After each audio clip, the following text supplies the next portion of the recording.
Everybody, hello, podcast series two. And I have a very special guest today, Jack Silbert. And Jack, I know a long time, and it's quite a thrill to have you on. How you doing today?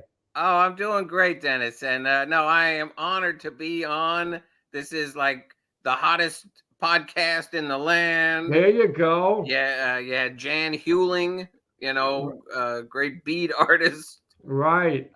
Steve Fallon was very, very excited to. Thank you. No, it's a thrill. And as you said, I think we've known each other 30 years. Right. If that's possible. I think Um, so. I remember the outside shows with Sal at the pier. I don't know right. if we met then, and then because that's when Sal was doing a lot of those. You were emceeing what every month for those particular shows? Well, of course, we're referring to Sal Principato, your Right. bandmate in Liquid Liquid back in That's the it. day, and that's Right. 40 years ago.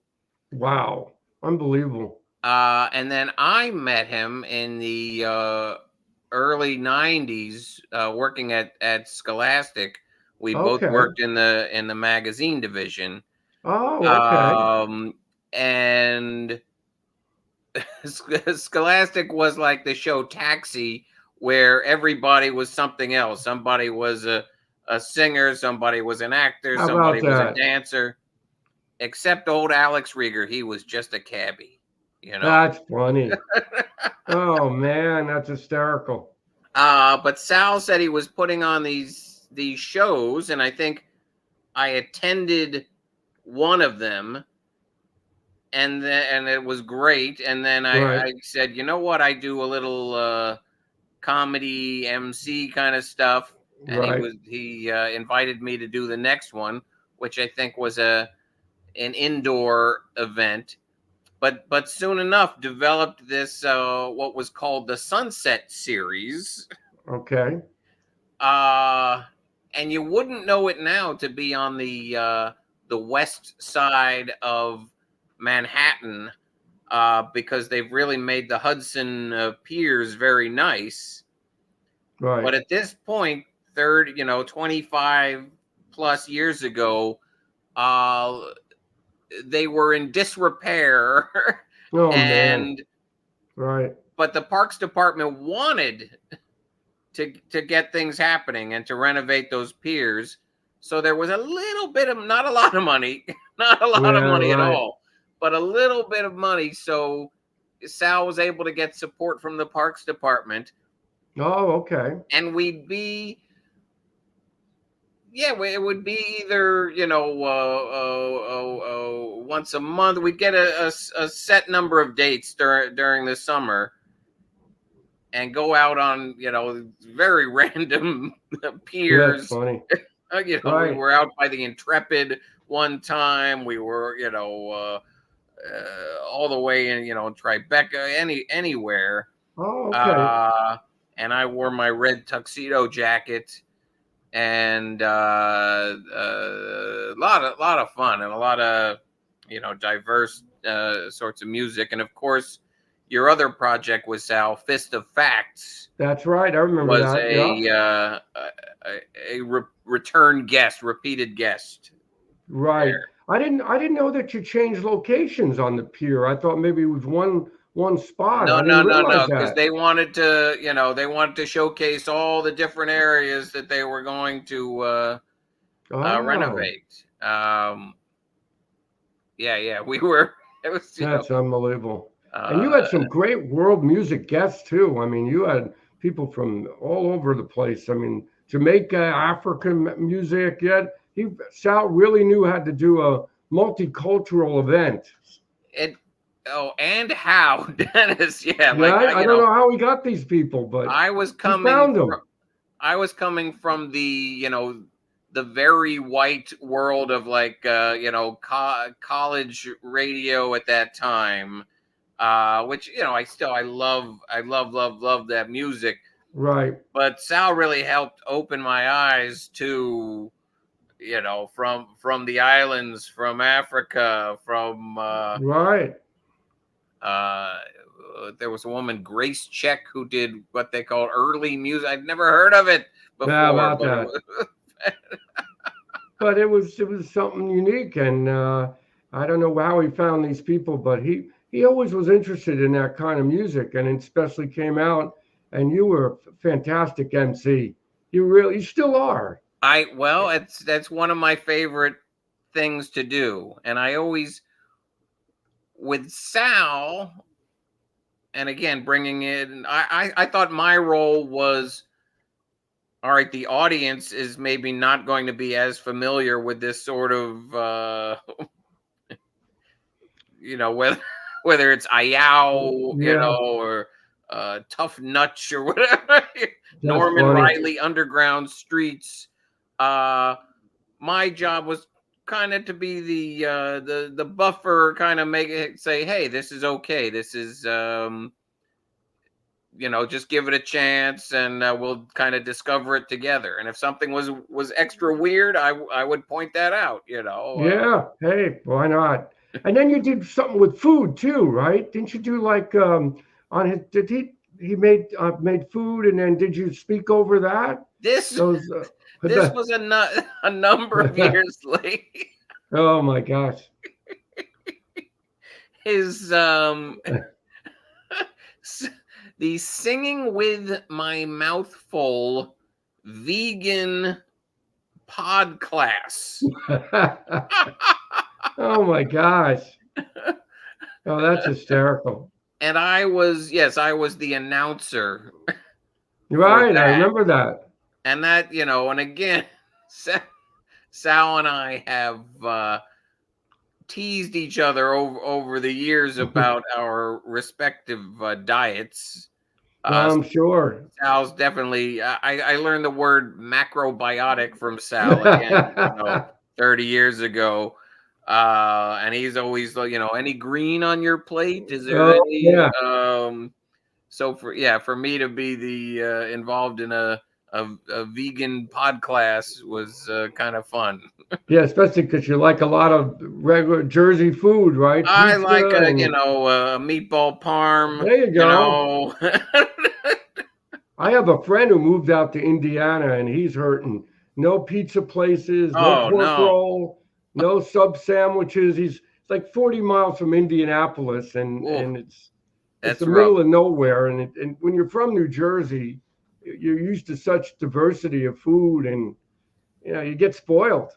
Well, it's funny. I went out to have cousins in Arizona, and you drive down the main drag, and it's like, oh, there aren't pizza. It's like maybe a taco place or something. And then when I'm Right. back in even some North Jersey town I've never been in before, boom, pizza place. Subs, pizza, subs, Yeah, on pizza. every corner. It's Pizza a places on every corner in New Jersey. It's it's like a wonderful, wonderful thing. it is, it is. And he wants me to send him pork roll. I said, I don't know if he'll stay. You know, he's like, well, I want pork roll. I need it. I haven't had pork roll. He's been out there for like 8 months. His daughter lives out there. So he decided to move. But now he's like considering, well, maybe I made a bad choice. Maybe should have stayed in New Jersey. Oh boy.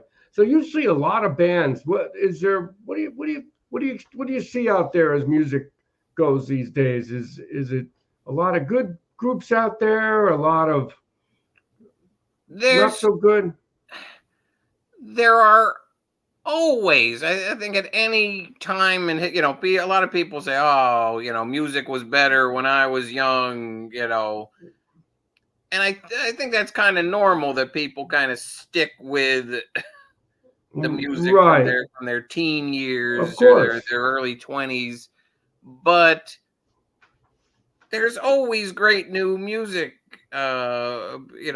being made, and I kind of like, because I still like stuff from, that gives me a certain comfort for sure, Right. and so I Right. will go see some veteran act. But I Yeah, kind of like us. Right. I like to balance that and see something I've never seen before. Give give the younger people a chance. Right. And you can't beat that when you're seeing groups live as opposed to trying to find bands on Bandcamp or Spotify. You're searching because on those sites there's a lot of not so good music. You have to really search for the good stuff. Right, right. I feel. I'm certainly old enough that I kind of appreciated that there were gatekeepers. If Right. you went to a certain club and they had a good book, whether it was Maxwell's or wherever, you knew that the act was going to be at least pretty good, Right. or it was on a certain record label, or was played by a certain DJ. That someone out there said, okay, check this out. This Right. is good. Um, and in the wild world of Spotify, etc., YouTube, that's not the case anymore. No. It's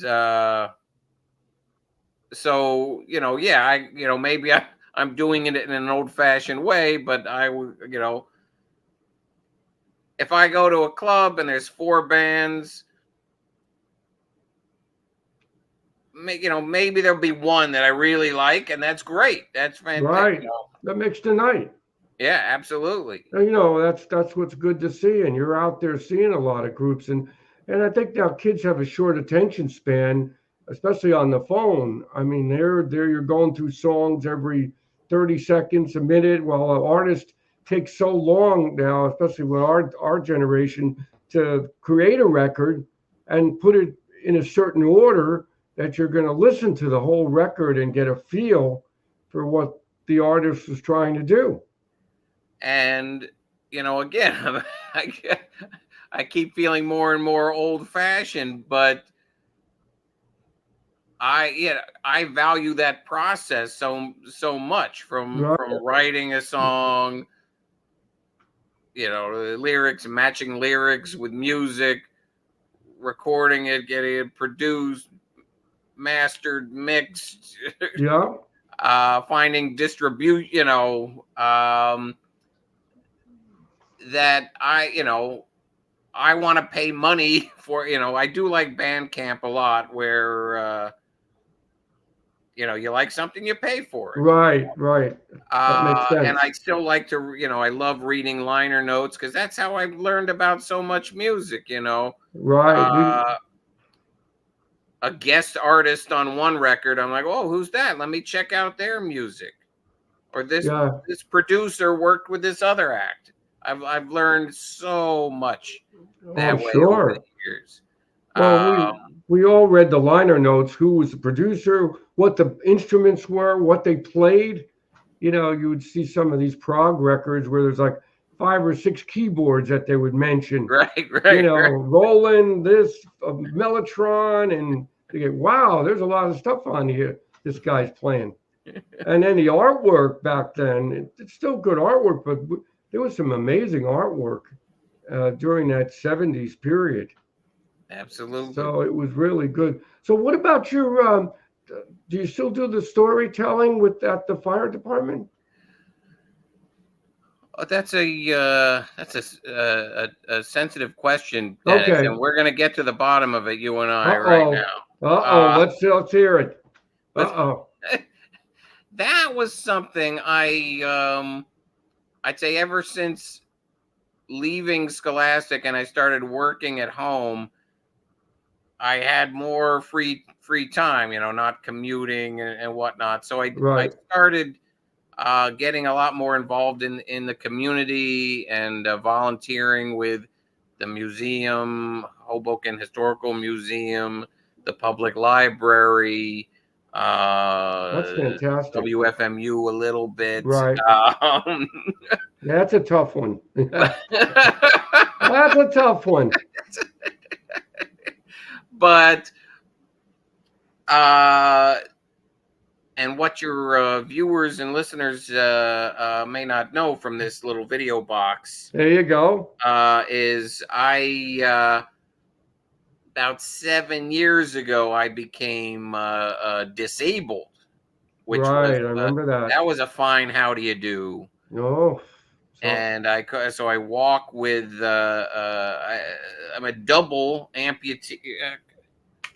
I show the folks one of my legs. yeah, I know it must be tough. I'm You like my sorry about that. Wikipedia socks, Dennis? Oh yeah, those are nice. Thank you. They look great. But it was mentally, emotionally quite a I'm transition. And one of sure. the things was, I've always liked helping people there while I was in rehabilitation.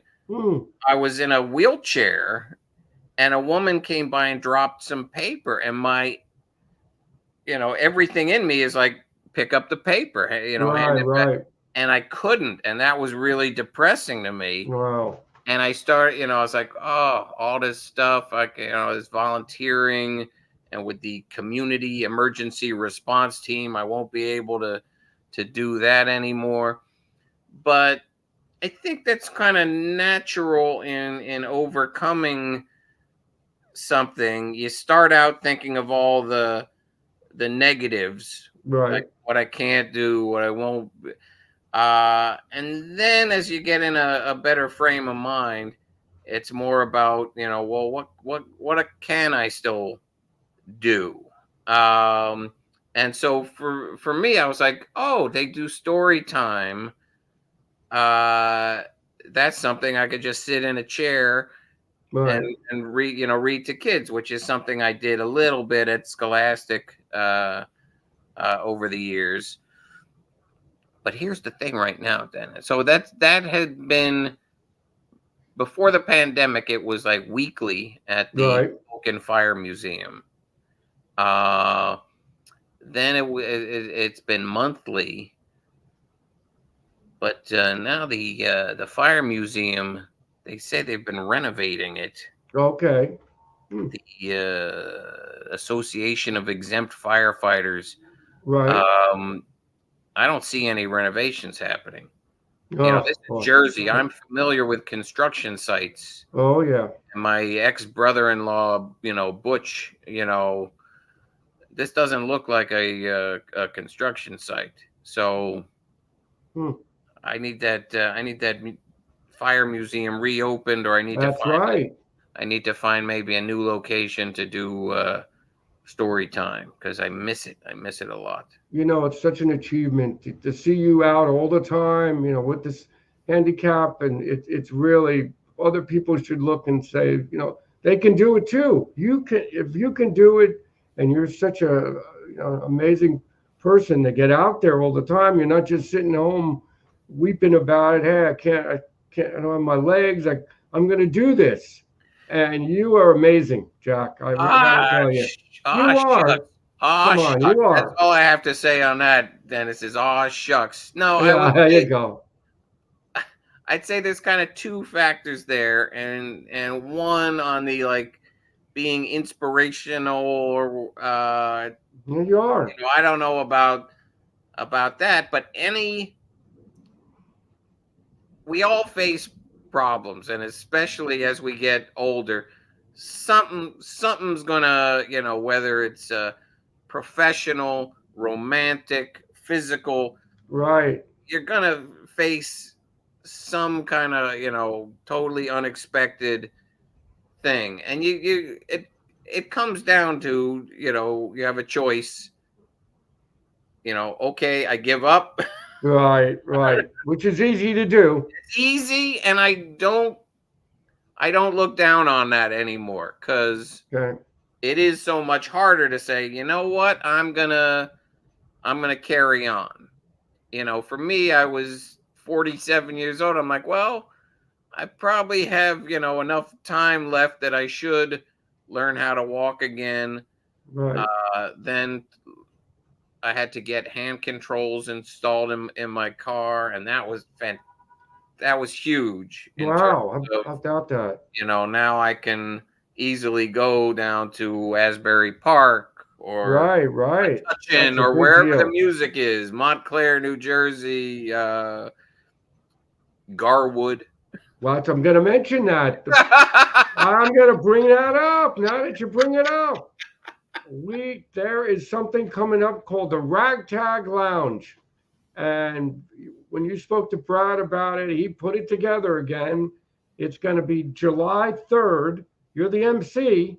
Yes. And it's great. He's got a lineup of, I'll be playing with Primitive Substance, Ray Valley Band. We've got, I think, the Sunken City, Joe Braverman, Jackie Puppet. We've got a cast of characters. All we need is an audience. Well, that's we'll see what happens. We have enough performers that oh my gosh, there's at least going to be, people that know the band will be there at least. Yeah. So that's good. But it's going to be at Crossroads, so we'll see what happens there on that. Crossroads is funny. I like that place. They renovated a little bit during the pandemic, and what I like about Crossroads is, one night there'll be some superstar entertainer, and then the next night it's the guy who made noises from the Police Academy. That's funny. Film. Yeah, that's true. And then the next night it's us. Right. Oh wow. So they kind of welcome anybody. Now we'll see with the day before a holiday, so we'll see what happens. But I don't expect a lot of people, but we're going to have a lot of fun. I'm in music for fun at this point. I'm not worried about I'd like to have a lot of people show up, but we'll see what happens. Well, I'm pointing the wrong way. Wait, you're over there. Wait, how do I? You see me? I see you. So I wanted to bring up one other thing before we do more. Is this record that just came out? It's young Badillo Austin, and Sean Austin passed away. Unfortunately, here's Sean in December. Very sad. What a sweet young person. I remember you were at the art gallery with Sean. That time I had that gallery opening in Teaneck. You remember Blast Gallery? Yeah. Oh, a great. You were there. That got me. I had been a college DJ. They got me started again on internet radio. How about that? And even though they went away, I'm still doing it. Yeah, I know. well, I don't know. This is going to be July at the Meat Locker in Montclair. And we're going to be, all the proceeds will be going to the family. So we put together 100 CDs. We're going to have some posters, and I'm going to be playing. And Ray has set up a whole bunch of other bands that Sean knew. So it was really heartbreaking to see him go. But what are you going to do? I don't know what happened there, but I didn't want to go there to find out. Led a very interesting life. We did. Was in Brooklyn, was in Jersey, was and was noise music. Oh yeah. He was the master of noise. He had all these devices, and he knew how to create music out of noise. And I've had a guest, Bob Bellarue, who's the same type of artist. I did a podcast with him. He's a noise composer, they call it. So he creates all this noise with amplifiers, and I don't know how he does it, but it's quite an art. I've been learning a little bit more about that world because one of the Jersey bands that I love, who actually I saw at Crossroads recently, Teenage Halloween. Oh, okay. Well, the Luke, the front person, is also a noise artist under the name New Grasping Machina. And to see that live is wild. I can imagine. And you could definitely make, connections to Fist of Facts, right. To that world, to the no wave world. It's a continuum, It is. And then 178 Product is still playing. Are you going to be doing any more MC in there in Brooklyn? I yeah, Sal, I guess, has given me an open invitation. They do the last Thursday of In the the month, month. right? A little bit of a schlep out there Oh, to I know. Bushwick, but We're, we're, I am emceeing the July one. I don't know who the I think they're still finalizing who the guests are. right. Um, this month, my Hoboken buddy Bob Burt Oh, I interviewed Bob Burt. is the special guest. Oh, he's Uh, great. he started doing a solo project. Right. Uh, He's fantastic. I mean, I did a Great great guy. interview. Great interview. It was really very lively, zany. It was just fantastic. It was just a lot of fun. Yeah, totally, the best. And yeah, it was just been real. This has been a fun thing to do, meeting everybody here and talking about their lives and music. And I'm doing Gary Lucas next. Of And gods and monsters. yes, it was Nice. amazing that he would come on to talk to me. So I'm looking forward to that. I did things with Jeff Buckley and all types of people. Sure. So So everyone should like and subscribe, comment, right? subscribe, Yep. I and then mean, they won't miss an episode of the no, Jack don't miss an episode. They're all unique because I really start with how these musicians started, what was their beginnings, and Yeah, it's very interesting. Everybody's got a little different beginning, how they started with music and how they had some breaks and got involved with all this. So it's been quite a journey.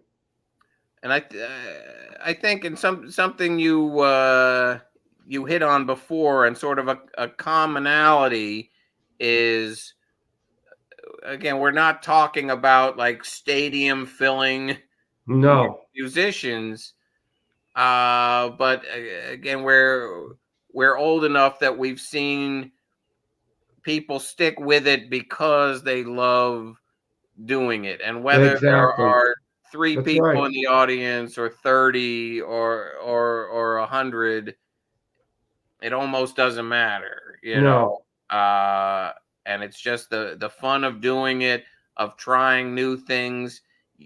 Dennis, you're a perfect example of someone who's never stopped creating, thank you. whether Yeah, it's more accessible music, whether it's more avant-garde, whether it's visual art, now a online video journalist. right. That's true. That's true. This has really just happened by pure. Who knows? I just thought of it, and it's taken on. I've done over 30 of these already, so it's just taken on a really interesting path of seeing everyone's journey, like myself, and even non-musicians, and you're involved with writing, and you're a creative guy yourself, Jack.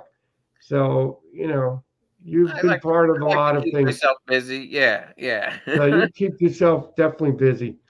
So I think we'll call it here. It's been great. Thank you for coming on. Again, a And great honor. Always love seeing you, hanging out, and yep, introducing you, like I will, at the Ragtag that Lounge at lounge, July Crossroads, 2nd, July 3rd. 3rd. What am I saying? 3rd, Third. right.